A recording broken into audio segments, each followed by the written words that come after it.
Buenas tardes, jóvenes. Eh, Estamos acá con motivo de la clase correspondiente al embargo retentivo. Bien, como ya habíamos anunciado en la clase anterior, se trata de ya la última clase previo al segundo parcial. Es importante que sepan que eh, van para el examen los incidentes del embargo ejecutivo, el embargo conservatorio conjuntamente con el tema de la hipoteca judicial provisional y el embargo retentivo, que es el tema que vamos a abordar el día de hoy.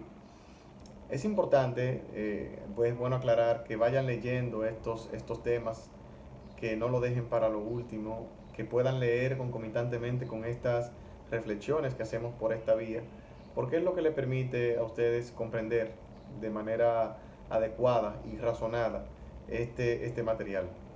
Es importante que sepan que yo lo que trato de hacer acá es una reflexión, o sea, el material está en el texto. Yo pretendo, a través de estos encuentros que hacemos por esta plataforma, hacerle llegar de una forma más fácil el conocimiento de estos temas, de tal manera que cualquier duda, siempre lo digo, aunque ustedes no lo hagan, tengo que reiterarlo, es bueno que me contacten. De hecho, vamos a programar una clase para en el transcurso de la semana, previo al examen, podamos clarificar cualquier duda o concepto que ustedes tengan en torno a los temas que van para este segundo parcial. Como ustedes se podrán haber dado cuenta, este embargo retentivo es un tema algo extenso. Es un tema algo extenso porque pueden suscitarse muchos inconvenientes y algo complejo puede tornarse el tema de la ejecución de este tipo de procedimientos. El embargo retentivo es una de las vías de ejecución más usada en nuestro medio. Es una de las más usadas porque no conlleva los traumas que regularmente lleva aparejado un embargo ejecutivo. Y por esa razón es tan usado, además del hecho de que ha devenido en ser una vía de ejecución que resulta desde el punto de vista operativo más económica para el acreedor. Por esa razón también por esa razón, verdad, es que se ha constituido una de las vías más usadas por los acreedores para reclamar el crédito. Pero es importante que se sepa que no siempre se puede recurrir al embargo retentivo. Cuando ustedes vieron en el tema del embargo ejecutivo, cuando ustedes vieron ese tema, ustedes pudieron haberse dado cuenta en el introito de ese capítulo que solamente puede trabarse embargo ejecutivo cuando los bienes muebles están en manos del deudor. Y se hacía la distinción de que en caso de que esos bienes estuviesen en manos de un tercero, ya no pudiera practicarse un embargo ejecutivo, sino otro tipo de embargo. Y nosotros dijimos en esa oportunidad que sería entonces el embargo retentivo. Efectivamente es el embargo retentivo la vía de ejecución a emplear cuando los bienes pertenecen al deudor, pero no se encuentran en manos de este, sino que se encuentran en manos de un tercero. Y en esa oportunidad hacíamos la distinción cuando existe una escogencia o subordinación, que son los elementos que permiten caracterizar si esa persona que va a ser objeto del embargo se trata del deudor o se trata de un tercero. Decíamos en esa oportunidad que si vamos a embargar en manos de un empleado del deudor, entonces el embargo sería ejecutivo, porque existe en este caso una subordinación. Pero el texto en aquella oportunidad establecía que si los bienes estaban en manos de un empresario de transporte para ser transportadas o trasladadas las mercancías pertenecientes al deudor, entonces deberíamos hacer un embargo retentivo, porque ese tercero, en función de la escogencia, no viene a ser la misma persona del deudor. Entonces, aquí ya a partir de este capítulo vamos a estudiar las reglas que pautan el embargo retentivo. Un embargo que, como ya hemos dicho, es de sumo interés desde el punto de vista práctico para nosotros los abogados y ustedes que serán futuros abogados. Ustedes seguro han podido escuchar estos embargos que se realizan sobre las cuentas bancarias. Son embargos retentivos, que es el más común, el más usual. Por eso vamos a enfocarnos en ese sentido, en tratar de entender cómo se desarrolla este procedimiento, que es el que se traba sobre las cuentas pertenecientes a nuestros deudores. Primero, ¿de qué se trata el embargo retentivo? El embargo retentivo es esencialmente un procedimiento mediante el cual un acreedor intercepta sumas, valores o efectos mobiliarios que le pertenecen a nuestro deudor, pero que se encuentran en manos de un tercero. Es lo que veníamos diciendo ahorita. O sea, el acreedor lo que tiene que hacer es verificar si ese deudor que no tiene bienes en su patrimonio, en su poder, tiene bienes en manos de un tercero, podríamos decir cuentas bancarias en manos de entidades de intermediación financiera.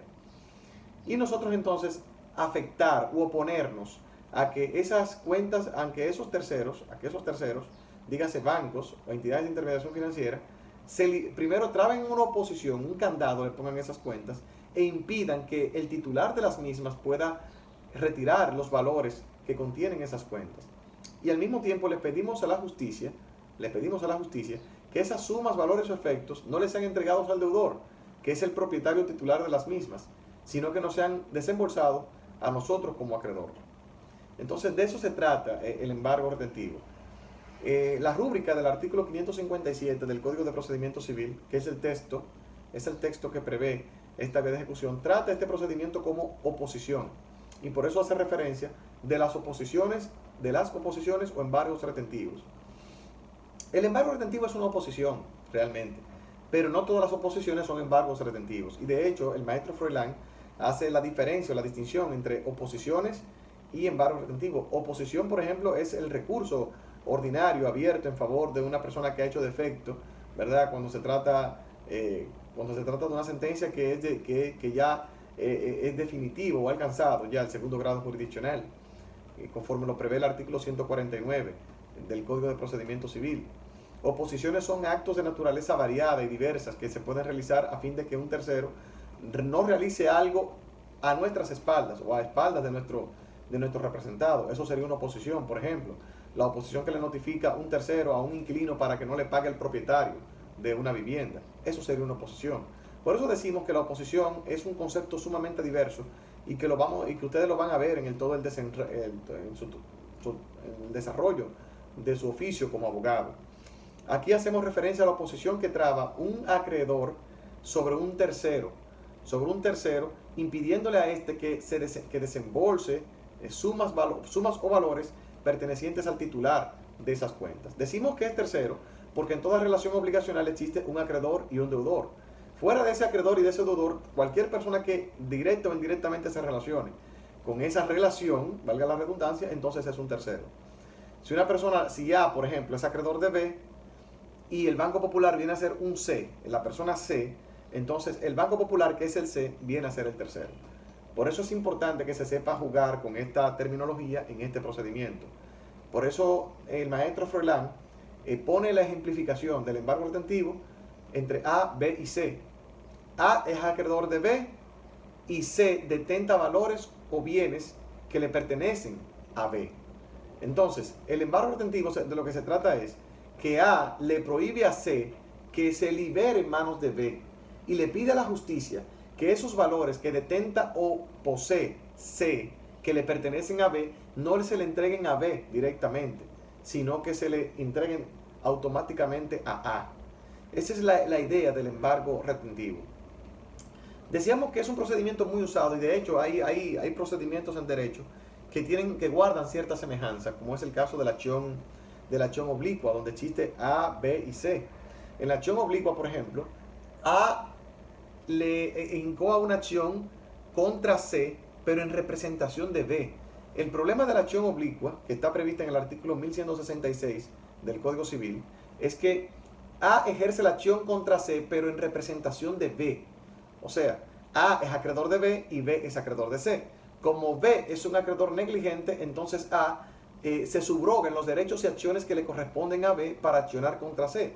El problema de la acción oblicua está en que cuando A logra que C le entregue a B, cualquier persona, cualquier otro acreedor que tenga B va a accionar contra B, porque el hecho de que usted haya accionado en representación de B contra C no le da un privilegio a usted en cuanto a los bienes que se van a recuperar para usted entonces aprovecharse de esa ejecución, sino que usted va a entrar en el concurso con todos los demás acreedores que pueda tener B.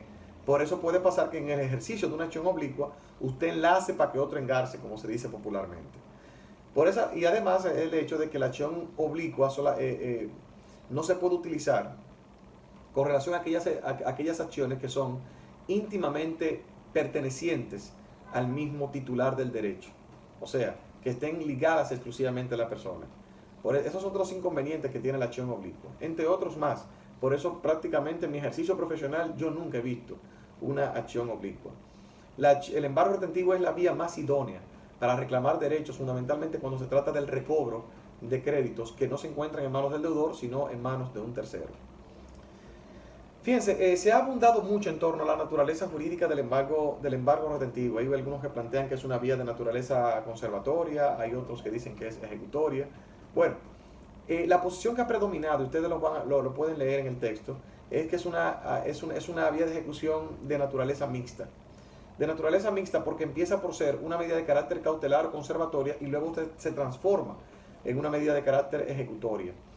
Esto así, señores, porque como habíamos dicho con relación al embargo conservatorio, para trabar el embargo retentivo también se sigue el mismo esquema procedimental siempre y cuando el acreedor no tenga un título ejecutorio. Me explico. Si el acreedor no tiene título ejecutorio y quiere embargar retentivamente, él debe acogerse a las mismas formalidades que están previstas en el artículo 48, solicitando un auto al juez de primera instancia territorialmente competente para que le faculte o le permita trabar embargo conservatorio, así como también trabar embargo retentivo. Se rigen los mismos requisitos, por eso es que en su primera fase el embargo retentivo es una medida de carácter cautelar. ¿Por qué? Porque esa oposición solicitándole al tercer embargado que no se libere en manos de su deudor o de su acreedor en este caso, es una medida de carácter cautelar que impide al deudor distraer o movilizar su patrimonio. Ahora bien, la discusión teórica radica en el hecho, ¿verdad?, en qué punto entonces se transforma en una medida de carácter ejecutorio. Hay algunos autores que sostienen que esta transformación se produce en el mismo instante en que se demanda la validez de esa medida de carácter conservatorio, o sea, la demanda en validez del embargo retentivo.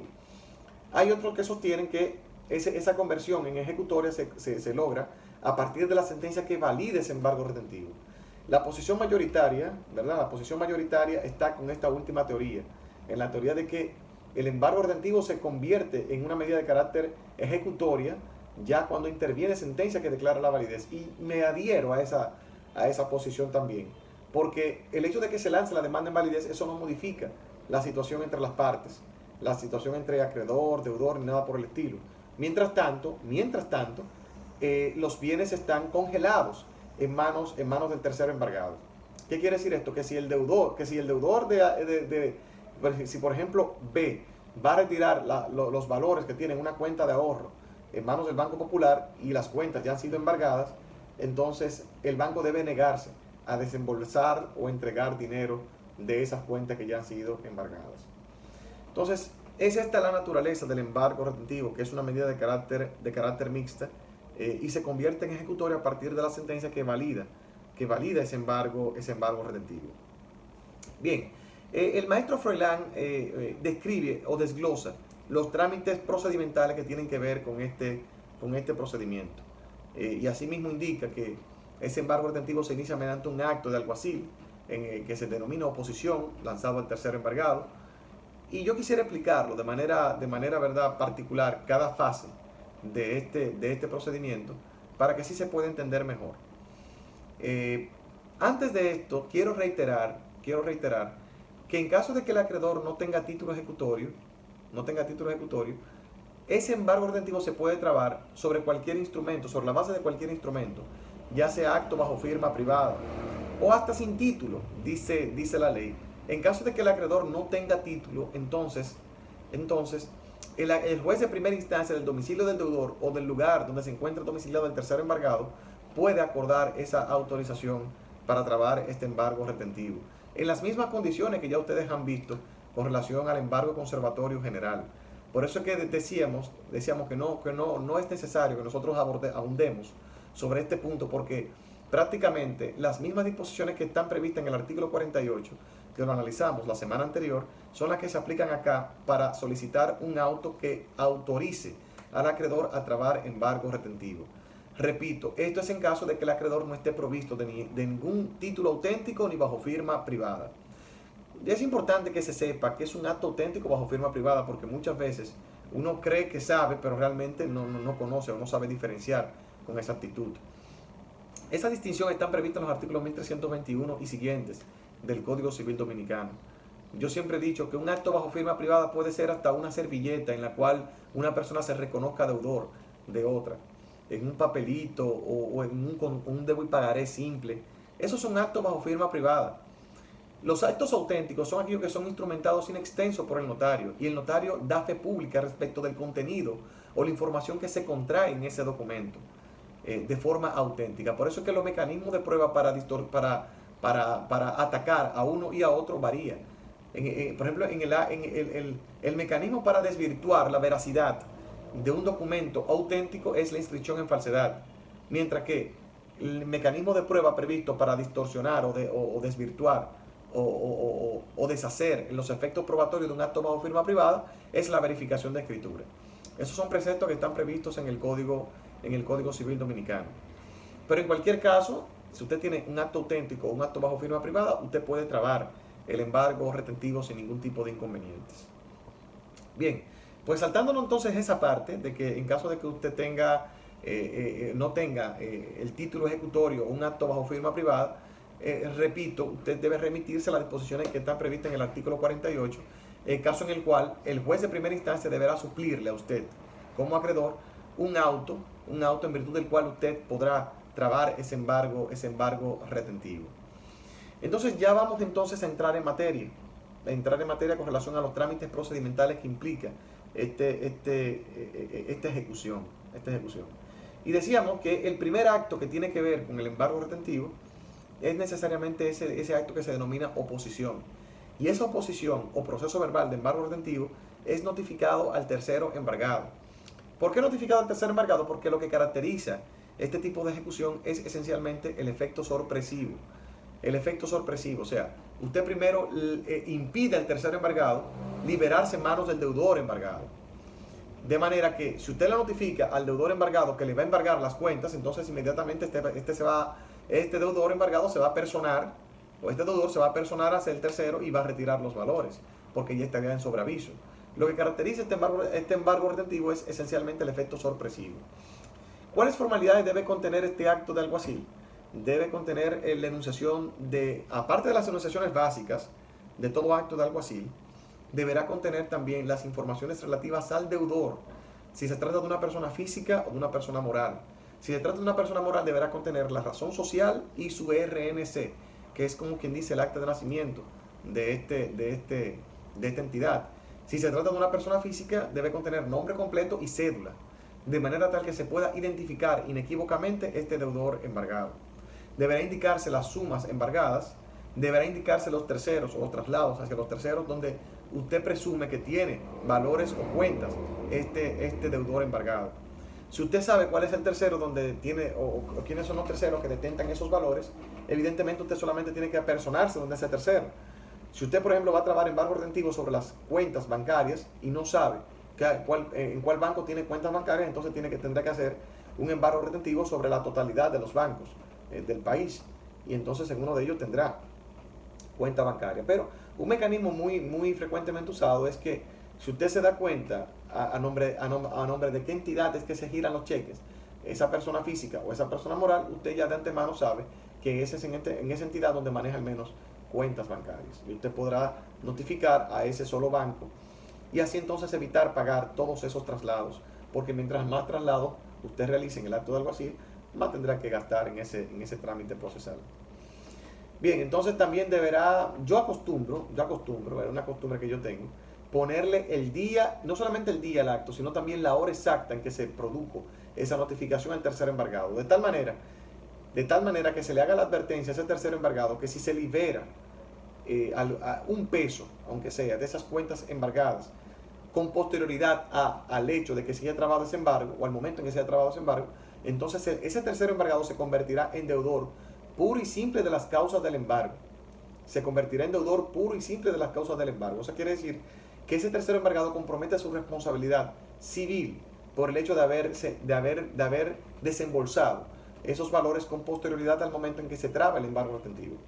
Esto es muy importante que lo tengan presente, por si van a ser ustedes abogados de bancos, que por eso es importante decirles que los bancos tienen un sistema de alarma que prácticamente emite una nota de advertencia, porque esa oposición no solamente debe regir en esa sucursal donde se hizo esa oposición o donde se trabó esa oposición, sino que es un impedimento para que ese banco, en cualquiera de sus sucursales ubicadas en cualquier parte de la geografía nacional, evite, ¿verdad? O se abstenga, mejor dicho, a desembolsar sumas o valores de esas cuentas pertenecientes a esa persona o entidad. Por esa razón es que los bancos tienen una sola sucursal donde se pueden realizar esas notificaciones, y ahí es que funciona el cerebro o el departamento legal de ese banco. Y de esa información entonces se envía un correo a todas las sucursales de esa entidad, porque ya han sido varias las condenas sobre bancos que no hacen acopio a esa advertencia y liberan fondos.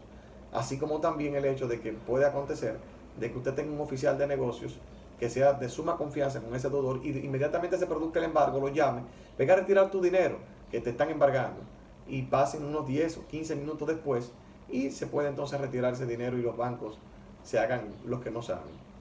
Yo acostumbro también notificar esa actuación inmediatamente a la superintendencia de bancos para que tome conocimiento de que a tal hora, tal día se produjo el embargo retentivo sobre esas cuentas. Pero eso no es obligatorio. Eso no es obligatorio. La ley manda y ordena que dentro de la octava franca subsiguiente al hecho del embargo, al momento del embargo, o al día en que se produce el embargo, entonces el acreedor ejecutante deberá denunciar ese embargo retentivo al deudor embargado y al mismo tiempo también demandar la validez de esas actuaciones. Esto es importante que se tenga claro, y aquí se viene a caracterizar ese efecto sorpresivo, por el hecho de que es después de que el palo está dado, como se dice popularmente, donde el acreedor entonces notifica al deudor de que ya se ha producido ese embargo sobre las cuentas bancarias de su propiedad. Entonces, para eso, esa es la finalidad que tiene la denuncia del embargo, y al mismo tiempo también debe el acreedor, al mismo tiempo de que le participa ese embargo retentivo en manos del deudor, también debe demandar al fondo y o en validez al deudor embargado. Fíjense que aquí rigen las mismas reglas que anteriormente habíamos señalado con relación al embargo conservatorio. ¿Y esto por qué? Bueno, porque se trata de dos embargos que tienen en su esencia, en su primera etapa, la misma naturaleza. Son medidas de carácter conservatorio. Y como medidas de carácter conservatorio están sujetas a validación. Y también al hecho de que el acreedor tenga que proveerse de un título ejecutorio. Y en esto vamos a volver a reiterar la explicación. Si el acreedor está dotado de un título ejecutorio, solamente le basta con demandar la validez. Si no tiene título ejecutorio, dígase, en el caso en el cual ese acreedor trae ese embargo retentivo en virtud de un título simple, dígase, un contrato, un recibo o un debo y pagaré, o un documento que ampare la existencia de cualquier obligación, sin que esté debidamente escriturada de forma auténtica, entonces deberá demandar al fondo. ¿Qué significa demandar al fondo? Procurar una sentencia condenatoria. Contra ese deudor. Entonces, ya hemos visto anteriormente que persiguen ambas instancias. Repito, la instancia en validez tiene por finalidad convertir esa medida de carácter conservatoria en ejecutoria, de manera que en este caso, en este embargo, el tercer embargado puede entonces liberarse de esos fondos en manos del acreedor ejecutante. Y la instancia al fondo le permite al acreedor obtener una sentencia condenatoria, que es la que le va a servir de base para que el tercer embargado pueda entonces pagar o desembolsar en manos del acreedor ejecutante. O sea que ambas instancias deben de coexistir, siempre y cuando el acreedor no esté dotado de título ejecutorio. ¿Estamos claros? Entonces, seguimos. ¿Cuáles son los requisitos para esas dos demandas? Las mismas condiciones que hemos visto ya con relación al embargo conservatorio. ¿Qué tribunal va a conocer de esas dos demandas? Regularmente el mismo tribunal que emitió el auto que autorizó al acreedor a embargar. Sí y solo sí el acreedor haya actuado en virtud de un auto emitido por el tribunal que le sirvió de base para trabar ese embargo retentivo. Si el acreedor traba el embargo retentivo en virtud de un título ejecutorio, por ejemplo, una primera copia de una compulsa notarial, una primera copia de un pagaré notarial, entonces solamente le basta con demandar la validez, porque ya no necesita título ejecutorio, porque ya lo tiene. Entonces, ¿cómo se instrumenta o ante qué tribunal se instrumenta la demanda en validez? La demanda en validez es una demanda ordinaria que debe hacerse con emplazamiento en octava franca, con todas las formalidades y enunciaciones que prevé el artículo 61 del Código de Procedimiento Civil.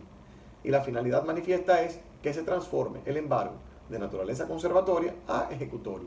En este caso, que el tribunal, apoderado de la validez del embargo retentivo, declare que el embargo ha sido regular y válido y que ordena al tercer embargado liberarse en manos del acreedor ejecutante. Entonces, esa es la finalidad que persiguen ambos procedimientos. Juez competente, juez de primera instancia en razón de la materia. En razón del territorio, juez de primera instancia, del domicilio del deudor o del lugar donde se encuentra el tercero embargado. Pero esta última opción se descarta siempre. Siempre va a ser competente el tribunal de primera instancia del lugar o del domicilio donde esté el deudor o del domicilio del deudor. Bien, una vez ya de que el acreedor ha notificado tanto el embargo, ¿verdad?, retentivo, como la instancia en validez y o al fondo, entonces debe contradenunciar ese procedimiento en manos del tercer embargado. La contradenuncia se notifica al tercer embargado. ¿Y cuál es la finalidad de la contradenuncia? Informar al tercer embargado de que ya la denuncia del embargo y la demanda en validez y o al fondo han tenido lugar oportunamente. Es una formalidad que realmente no carece de interés. Carece de interés, pero se mantiene. De hecho, en Francia se eliminó esa formalidad en el embargo retentivo que está previsto en el Código de Procedimiento Civil francés. Pero nosotros lo mantenemos porque ustedes saben, ¿verdad?, que nuestro Código de Procedimiento Civil se ha mantenido incólume, invariable desde la fecha en que se adoptó como ley nacional en el año 1884. Entonces, esa contradenuncia tiene esa finalidad: informar al tercer embargado de que tanto la denuncia del embargo y la demanda en validez y o al fondo han tenido lugar oportunamente, cosa que al tercer embargado no le importa, para que estemos claros.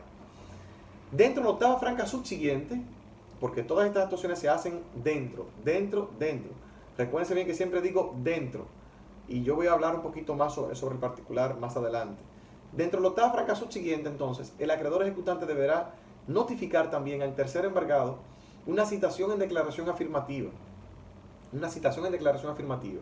Esta instancia tiene por finalidad que el tercer embargado declare si es o no es titular de valores, o detentor, mejor dicho, de valores pertenecientes al deudor embargado.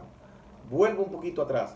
Recuérdense que nosotros dijimos que el acreedor ejecutante traba el embargo retentivo en manos de todas las entidades de intermediación financiera, siempre y cuando no conozca cuál es la entidad de intermediación financiera sobre la cual nuestro deudor, mejor dicho, tiene cuentas de cualquier tipo: corrientes, de ahorros, certificados financieros, certificados de inversión, etc. No sabemos. Entonces, como lo que estamos tirando es una patada voladora, como se dice popularmente, necesitamos que uno de esos o varios de ellos, ¿verdad?, porque no sabemos, declaren si son o no son detentadores de valores que le pertenecen a nuestro deudor. Entonces es a través de la citación en declaración afirmativa que nosotros como acreedor le invitamos a ese tercero o a esos terceros a que declaren formalmente si son o no son detentadores de esos valores. Esa es una demanda que se realiza de igual manera a como la demanda en validez, una demanda al fondo, etc. O sea, es una demanda que está sujeta al rigor de los emplazamientos que están previstos en el artículo 61. Así que es lo mismo que se va a hacer, pero pidiéndole que declaren si son o no son detentadores de esos valores. El tercer embargado solamente va a emitir esa declaración siempre y cuando el acreedor ejecutante haya notificado o haya realizado su embargo en virtud de un título ejecutorio, o en caso de que el acreedor ejecutante haya obtenido la sentencia en su favor que le valide el embargo y condena al deudor embargado al pago de las sumas adeudadas. Y digo esto en consonancia con las previsiones que están contenidas en la Ley Monetaria y Financiera. Usted se imagina que cualquier persona que pudiera tener interés le solicita al banco una información: yo necesito saber si ustedes tienen cuenta bancaria perteneciente a Vladimir Acosta. O sea, si eso se pudiera, entonces no existiría secreto bancario. Y el secreto bancario es un principio que norma la regulación monetaria y financiera. De la única forma que una entidad de intermediación financiera emite información financiera sobre un ciudadano es en caso de que el tribunal o un tribunal lo autorice a esos fines, o en caso de que sea acreedor demostrado a través de un acto auténtico, o mejor dicho, de un título ejecutorio.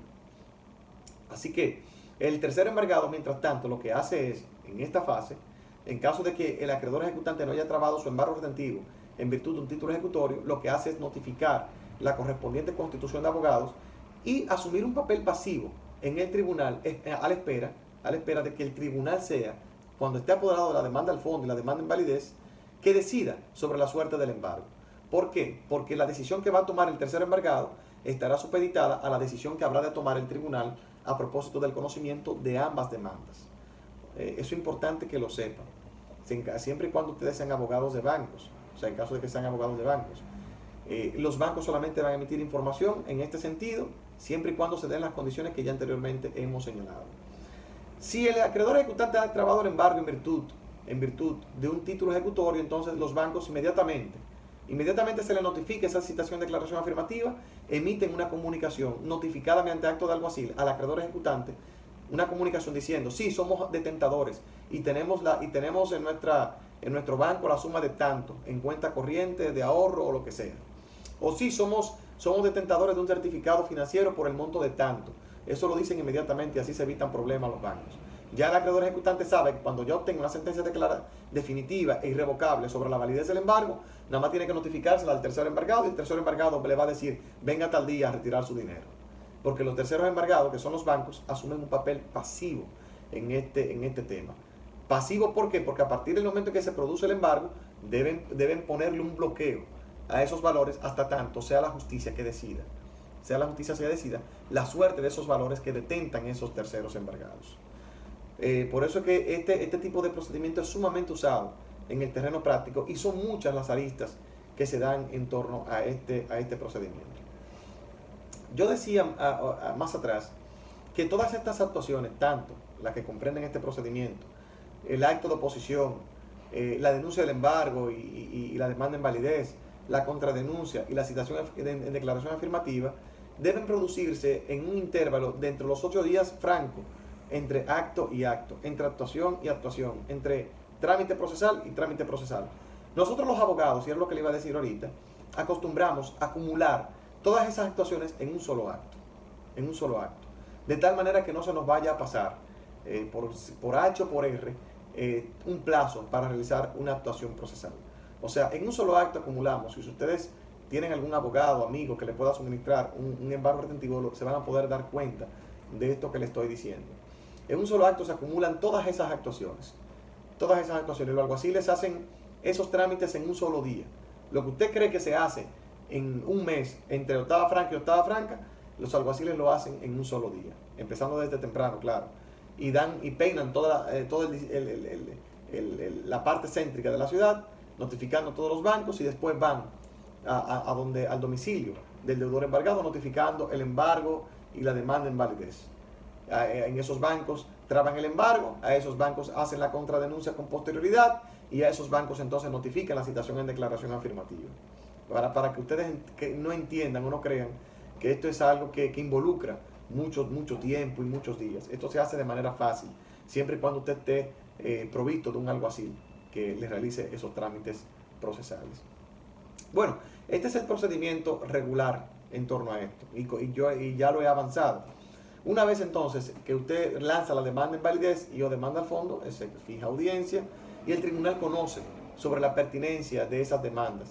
Es decir, si es deudor el deudor, y si es deudor automáticamente las actuaciones relativas al embargo se declaran válidas y ordenan al tercer embargado liberarse en manos del acreedor ejecutante. Esa sentencia sobre la validez, cuando adquiera la autoridad de la cosa irrevocable y definitivamente juzgada, se notifica al tercer embargado y el tercer embargado entonces va a liberar los fondos. Es importante que sepan que el embargo retentivo se traba regularmente por el duplo de la suma deudada, como todas las medidas de carácter conservatorias. Se traba por el duplo de la suma deudada. ¿Qué eso quiere decir? Que si el deudor embargado, si el deudor debe 500,000 pesos, el embargo se hace por 1,000,000 de pesos. ¿Esto para qué? Bueno, para garantizar intereses, moras, gastos y demás accesorios del crédito. Bueno, esto es el procedimiento en términos normales, o en un aspecto normal, podríamos decir, sin ningún tipo de contestación. Pero a diario, muy regularmente, se traban embargos retentivos sin ningún tipo de justificación. Y muchas veces para coaccionar o compeler a una determinada persona a cumplir con una obligación, no necesariamente, sino de forma desproporcionada, de forma ilógica, se traban embargos, se traban medidas. Y por eso siempre he dicho, lo mismo que digo con relación al embargo conservatorio, el juez de los referimientos es el juez idóneo para hacer cesar una turbación manifiestamente ilícita. Con esto les digo que muchas veces sin tener ningún tipo de título, se traban embargos en manos de cuentas de personas y los bancos no son jueces para evaluar la pertinencia de ese embargo. Los bancos traban el embargo. Tiene esa persona que, si no debe nada y si no existe ningún tipo de título, recurrir al juez de los referimientos en una demanda en referimiento en desembargo. O sea, y es el juez de los referimientos el juez competente para pronunciar la reducción o la cancelación del embargo. La misma fórmula que habíamos sostenido y habíamos planteado con relación al embargo conservatorio general. El juez de los referimientos es una figura muy usada en esta materia porque puede ser que el embargo sea desproporcionado con relación a la magnitud del crédito que se pretende asegurar o proteger. Recuérdense que el embargo conservatorio retentivo en su primera fase es una medida de carácter conservatoria también. Y lo que persigue es afectar la suma de dinero que pueda servir de garantía o que pueda garantizar el recobro del crédito o de un crédito que está siendo objeto de contestación judicial. Por esa razón, por ejemplo, si usted se le debe 1 millón de pesos, ¿verdad? Se va a trabar el embargo retentivo por 2 millones de pesos. Pero quizás la cuenta suya sea por 20 millones de pesos. Evidentemente que solamente el banco tiene que aceptar, trabar o indisponer la suma de 2 millones de pesos, pero muchas veces afecta la cuenta completa. Y esto muchas veces pone un pie en el pescuezo en manos de la entidad porque se ve en la imposibilidad material de cumplir con sus obligaciones si es una empresa, de pagar salarios, de pagar proveedores, ese tipo de cosas, cuando se puede retener o afectar la suma que se pretende garantizar a través del crédito que es objeto de contestación judicial. Para esos fines también está el juez de los referimientos para que usted pueda accionar ante él y el juez entonces disponer la limitación del embargo hacia las sumas que realmente son las que se pretenden proteger o garantizar.